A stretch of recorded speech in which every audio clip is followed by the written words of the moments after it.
Carille, o 7º treinador com mais jogos no comando do Corinthians, entre os jogos que ele foi interino e os jogos que ele foi o técnico do Corinthians. Campeão paulista, campeão brasileiro. Mas é a primeira vez que ele vive uma crise. É a primeira vez que o negócio começa a pegar. É a primeira vez que a torcida reclama, que a imprensa diz que o sistema não está dando certo. E ele deu a entrevista depois da saída do Corinthians, ou antes, né? 2 dias antes do jogo, 2 dias antes. E para muita gente esse foi o começo do fim. Não, eu não preciso olhar como torcedor, não. Eu tenho que olhar como comissão e ser bastante ciente daquilo. Vergonhoso, né? Parece que não é um time treinado. Parece que é um time que se junta no vestiário e vai para o jogo. Você passa informações e daqui um pouquinho você está na beira do campo, não está sendo feito por conta disso, né? Repetindo, falta de vontade e raça. Em momento algum está faltando, estão correndo, perde a bola e volta e briga e fica com a bola e perde outra vez e corre, né? Disso aí não posso reclamar deles, mas tecnicamente a gente tem que ser melhor. Pois é, aqui nós temos assim um jogador de tênis exímio, Bodão Becker, o Paulo César, que é o analista, Mano Menezes, que foi um zagueiro vigoroso, Muricy jogou bem, eu e o Noriega somos os melhores, mas o profissional aqui hoje é jogador mais recente é você. Permita só uma observação. Você tem também um dos melhores jogadores de beach tênis da atualidade. Mas agora... Desses 3 aqui, para com isso. Eu queria falar sobre comunicação. Mas deixa eu só perguntar que é uma especialidade nossa, né? Você, o cara que há pouco tempo estava jogando. Quando você ouve essa entrevista, se você estivesse jogando, você se sentiria mal? Seria um motivo para você falar, pô, esse cara aí está entregando a gente? Não, porque eu acho que ele falou a verdade. E o time não está jogando realmente bem. Eu teria o discernimento de entender... O jogador tem. Você hoje é um comentarista. Aí é dentro da personalidade. Alguns sim, outros não. Alguns sim, outros não. E pode ser que ele falou isso para os jogadores. Sim, provavelmente. Pode ser que no vestiário, ele já tinha dado a ler. Pode ser que ele falou isso para os jogadores. Você não cansou já de ouvir que isso aí, entregou o cara, entregou o time? Eu não sei, acho que ele já falou no vestiário. Ele começa fazendo meia-culpa, né? Quando ele diz, parece que o time não é bem treinado, ele está se referindo ao trabalho dele. Porque depois ele fala assim, né? Vergonha de mim. Exatamente. Não sei se isso é claro, não te pareceu assim, mano? Quando ele diz, olha, parece que esse time não é bem treinado, ele está falando dele. Então para você não pegou no elenco. Aí eu concordo com o Roger. Uns vão receber de uma maneira, outros vão receber de outra maneira. E aí cabe àqueles que receberiam como Roger e tentar acalmar o ambiente. Dizer assim, moçada, peraí, não vamos... Se pegou alguma coisa, não foi nessa entrevista. Exatamente. Porque todos muitas vezes falaram bem dele. O Cássio, o Fagner, os dois. Você que hoje está lá. O Muricy parou, você está lá. Esse tipo de declaração tende a repercutir mal dentro de um elenco? Ou é isso aí, metade? Se o treinador falou antes para os seus jogadores, não tem problema nenhum. E é bem provável que isso não foi uma entrevista pós-jogo. Uma entrevista 48 horas depois do jogo. A cabeça já estava muito mais tranquila, então é bem provável que esse assunto foi abordado dentro do vestiário também. A gente tem informações e conhecimento que a relação do Fábio com seus jogadores sempre foi muito boa. Sempre teve uma comunicação tranquila, nunca foi um treinador de chamar isso. Talvez ele tenha sido sincero demais.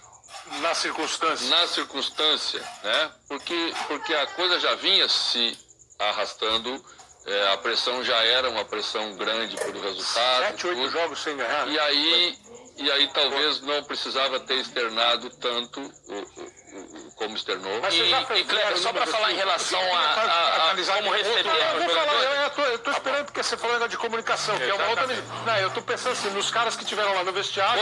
Outra situação é que ele não cita nenhum jogador. Ele não aponta o dedo para ninguém diretamente. Ele fala do contexto geral, exatamente. Então, o jogador ficaria mais chateado. E até aqueles que não foram citados, se ele aponta para um ou para outro jogador. A bola caiu no pé para fazer o gol. Aí o cara sabe que isso é a pior coisa para um jogador. Então ele falou de uma forma ampla, né, Muricy? Essa é a pior coisa para um jogador. Mirou. É isso também quando também o jogador vai para do campo e fala do atleta. Porque o esquema tático não estava bom. Você não jogou bem, mas o cara me escalou mal. Agora você já tiver um momento de falar assim, eu tô com vergonha do que nós estamos fazendo?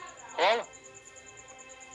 Às vezes o que você está entregando é pouco para aquilo que você tem na mão. Você sabe. Tem que dar uma espinafrada geral, sim, em você e neles, todo mundo junto. Mas a gente trata esse assunto internamente. Geralmente trata esse assunto internamente. Eu acho que isso é dentro do vestiário. Sinceramente, é uma coisa nossa, entendeu? Porque eu vou jogar domingo. Então Eu vou jogar domingo e, a pancada é aqui dentro, e domingo nós temos que buscar isso. Eu estou entendendo que ele, como ex-jogador, raciocinaria sobre o que nós estamos fazendo. Ia contemporizar. Vocês, como treinadores, estou imaginando que mediriam um pouco mais as palavras. E aí você tocou num negócio bom. Assim, a gente trabalha com comunicação. Como a gente fala, como a gente ouve, como a gente interpreta. E como o público entende. E como o público entende. Como comunicação, que é a nossa profissão, a declaração dele é desastrosa. Desastrosa. Ele ofendeu o clube, o torcedor, o time, todo mundo ficou muito desastroso. E não foi só essa a declaração. A declaração foi além que bateu na diretoria. Fala da dívida do clube. Para quem deve 460 milhões, se me mandar embora, dever 470, é a mesma coisa. Não vai ser uma questão de dinheiro. Olha, ele pode ter razão até no conteúdo, mas a forma que ele comunicou é um desastre. Nenhum treinador resiste. Não é nem pensar uma declaração fora de um contexto. Não. Se ampliar a fala dele, vai piorando. Eu acho que a entrevista dele é uma carta de demissão. Ele foi inocente, ele foi imaturo. Ao viver a primeira crise para valer. Exatamente, ele foi completamente imaturo. Pressionado, ele reagiu do ponto de vista da comunicação, ele foi desastroso por imaturidade. Agora, eu já vejo de outra forma. Eu acho que ele falou meio que uma despedida. A leitura que eu faço da entrevista dele é um desabafo e larguei.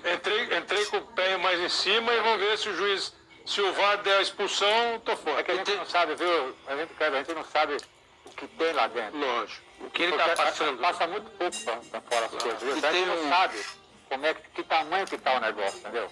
Então a gente... Até porque não foi só ele, né, que foi mandado embora. E é uma coisa que o Muricy... Foi mandado embora o Judenis, que era... Foram mais 3 integrantes. O Denis, que era da inteligência lá. O Fabinho, o Cuca, e o Emerson que ficou no campo. O Emerson hoje pediu demissão. O Valmir Cruz, preparador físico, também saiu. O Coelho, lateral direito, vai ser o técnico no jogo. E tem uma coisa, não é, mano? Que é a seguinte: a cultura é resultadista. Concordo com o Noriega. De repente, ele na sexta-feira foi uma entrevista, principalmente em relação à diretoria, ele chamou pro confronto. Agora, se vence domingo o Flamengo... Porque um dia antes, né, Paulo? O Andrés um dia antes, depois da derrota contra o CSA, o Andrés tinha dito que estava tudo muito ruim, que muito pouco... Propôs até férias para os jogadores. Quem quiser sair de férias eu já dou, eu vou pagar as férias, tem que mudar muito. Deu uma defendida assim, dizendo que a culpa não era só do Carille, deu uma, né? Tentou segurar a culpa. Não, ele segurou no Carille e ele dividiu um pouco com o elenco, que aliás eu acho que é um defeito que nós, mídia, temos e que o futebol, por consequência, tem. Divide-se muito pouco com quem executa as questões. Mas é isso que eu queria te perguntar, mano. A tendência é culpar o burro de plantão e passar a cabeça na mão na cabeça do jogador. Aí eu queria te perguntar, como tem uma cultura resultadista predominante, você acredita que se por acaso ontem, Maracanã lotado, lá, Corinthians vence o Flamengo, o Carille hoje ainda seria o técnico do Corinthians? Certamente. Lógico, claro, certamente. Claro, tem dúvida ainda, TC? Não, é porque, veja bem, a não ser que ele resolvesse sair o que quer dizer que as declarações não foram tão ofensivas como o Marco Antônio acha.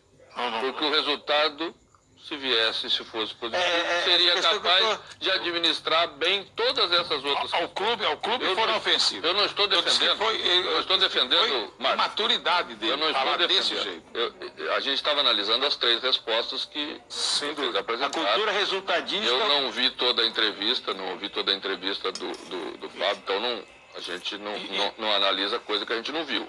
O Marco viu, tem a opinião dele. Mas veja que a resposta que todos nós aqui demos para a pergunta do Kleber é o seguinte: se tivesse vencido do Flamengo, hoje ele estaria técnico do Corinthians. Porque teve esse negócio da grana, Marcos, se eu me lembro bem, como o Andrés, no dia anterior, foi muito questionado sobre a tal da multa, ele não vai ser mandado embora por causa da multa, e a pergunta foi feita para ele. E alguns entenderam que houve um debate um dia depois do outro. que o Andrés falou e que o Carille respondeu no dia seguinte. Muita gente entendeu o que aconteceu isso. E na questão da multa, se eu não estiver enganado, assim, pô, você acha que você não foi mandado embora ainda por causa da multa? Ele falou, um clube que deve 300 milhões, se vai dever, e ainda fala que não é isso que vocês estão falando, o valor era porque a menor. multa vai diminuindo, conforme vai chegando, o contrato vai andando e tal. Mas eu entendo, quer dizer, dada a situação, o clima, não ficou ofensivo de tudo para tudo quanto é lado. E há 15 dias atrás, como a mania agora é culpar a imprensa, também deu uma declaração que para mim é imaturidade. Acho ele um bom treinador, acho ele tem muito valor, acho que tem que ser contratado por outro clube, pode fazer um bom trabalho, mas como nunca viveu o problema, começou a se perder. 15 dias falou assim, agora aqui é menos imprensa e mais trabalho. É menos imprensa. A imprensa é culpada agora. O time está jogando nada quase o ano inteiro. Ganhou um campeonato paulista, só Deus sabe como. No brasileiro foi mal, ganhava jogando mal. A imprensa que é culpada. É menos a imprensa que está culpada. Para a gente encerrar o assunto Corinthians, para depois falar de Flamengo, de Palmeiras, do Campeonato Brasileiro em si, eu queria que vocês, resumidamente, cada um de vocês, quem quiser falar assim, a tal da bola que o Corinthians está ou não está jogando. Você fez Corinthians comigo o Corinthians CSA. E assisti um pouquinho do Corinthians e Flamengo, até fez um bom primeiro tempo, ou melhor daquilo que vinha apresentando. O Corinthians vem jogando muito mal, muito mal. Lógico que as peças que ele tinha à sua disposição também não davam muito para que ele pudesse mexer alguma coisa, mas o Corinthians poderia estar jogando melhor sem dúvida nenhuma. Coletivamente, principalmente individualmente. Alguns jogadores deixam de assumir responsabilidade do tamanho que já tem e da camisa que eles estão vestindo. O Corinthians contratou alguns jogadores onde você tinha uma expectativa sobre o desempenho deles e entre o que você esperava e o que eles entregaram, o Sornosa. O Sornosa é um jogador que o Corinthians contratou com a expectativa de que ele qualificaria o jogo de meio de campo do Corinthians. E isso não acontece, muito pelo contrário.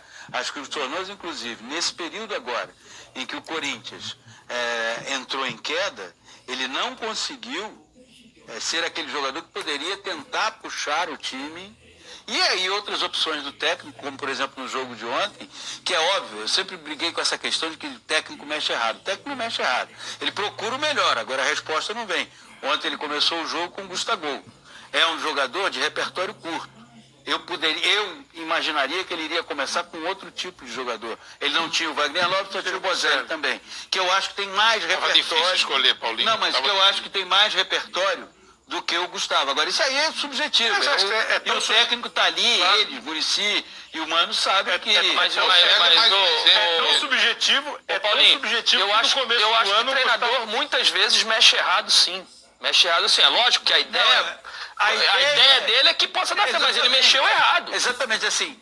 O que eu digo errado como? Mas você acha que ele mexeu errado? Não tô falando desse jogo, não. Eu tô falando... Mexeu errado durante o jogo. Não nesse jogo. É que o Paulinho falou assim, o treinador nunca mexe errado. Não, o que ele quer dizer me parece assim, eu escolho. É isso, tem hora que mexe errado. Não, mas o treinador não mexe com a intenção. Ninguém faz isso. E aí a gente diz assim, pô, ele fez uma bobagem, ele está pensando que é o melhor que vai acontecer. Em relação ao jogo do CSA... Eu escolho e não deu certo, tem que mudar. Em relação ao jogo do CSA, claramente ele apostou numa atuação melhor daqueles que iam entrar ou que entraram. Ele mexeu no time. Em relação daqueles que já estavam em campo. Ele trocou 6 por meia dúzia, num jogo em que ele poderia ter ser muito mais agressivo. Mas é gozado, porque as coisas mudam demais, né? No começo do ano o Gustavo desandou a virar Gustavo. E eu vi gente, mas pô, que mandar esse cara aí começa a se lançar para ser 9 da seleção. Pô, vocês viram? O Cleber, você está encerrando só?